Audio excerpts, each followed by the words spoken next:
everyone, welcome back to another video from Webtech Tutorial. In today's episode, I'm going to be guiding you through how to activate JP Morgan credit card. So let's get started right away.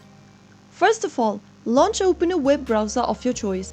In the URL box, type in chase.com/activate and press enter. Doing so will take you to this official site. Soon after you open up a web browser, go to the URL box and type in ccportal.jpmorgan.com and press enter. Now, you will end up on this page where you can enter your credit card information. Enter your credit card number just as it shows on your credit card itself. After entering all of the credit card numbers, you will now need to enter the billing code or your zip code at the bottom. Finally, click on the submit button and follow through the prompts in order to activate your JP Morgan credit card online. The step will involve entering your card details, your social security number and a PIN. Once activated, you will be good to go and start using your card for online purchases or at physical stores. So that's how you can easily activate your JP Morgan credit card online. If you found the video to be helpful, go ahead and give us a thumbs up. I will be back again in the next episode.